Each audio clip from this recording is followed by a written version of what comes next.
The first sign something was wrong wasn't what she said. It was how carefully she avoided looking at me while saying nothing at all. My phone buzzed an hour before the party started. We were hosting my birthday, 38, nothing big. Just friends, family, cake. The text was from her. Please don't make tonight awkward. I stared at the screen, confused. What does that mean? I typed, then deleted it. She was upstairs getting ready. I told myself I was overthinking. I'd been doing that a lot lately. For months, she'd been distant in quiet ways. Missed calls she claimed she never saw. Long showers with her phone locked in the bathroom. Sudden work dinners that ran late. When I asked if something was wrong, she'd sigh and say, "Can we not do this right now?" Like my concern was an inconvenience. By the time guests arrived, the house was warm with noise, laughter, clinking glasses, someone adjusting the music. She floated through it all with a practiced smile, touching shoulders, refilling drinks, never quite landing next to me.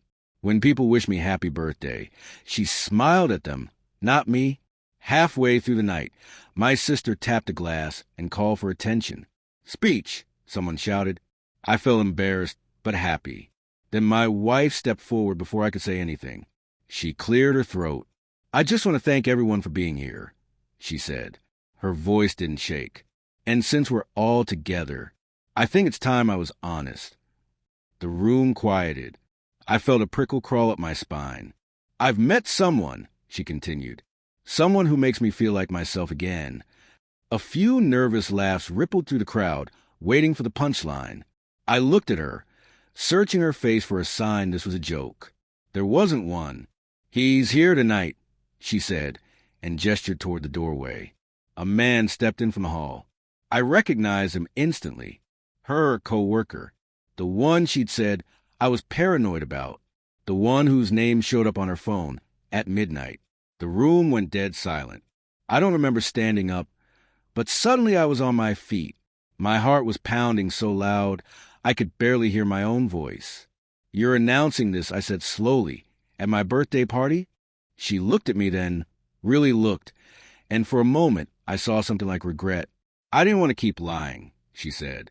"I didn't want to pretend anymore." Someone muttered, "This is messed up." My mother started crying. Friends avoided my eyes like betrayal was contagious. I walked into the kitchen and gripped the counter until the world steadied. Every memory reeled.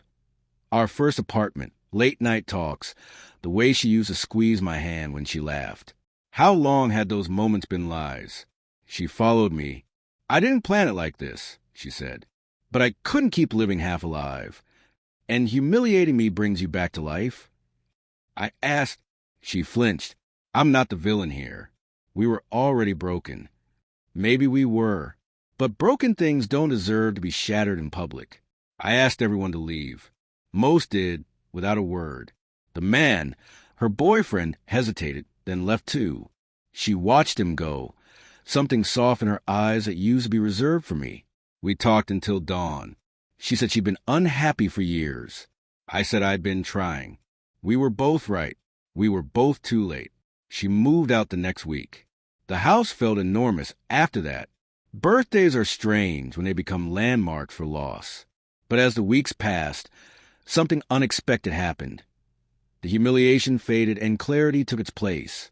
I learned that love without respect isn't love. It's endurance. And I was done enduring. That night changed everything. Not because she chose someone else, but because I finally chose myself.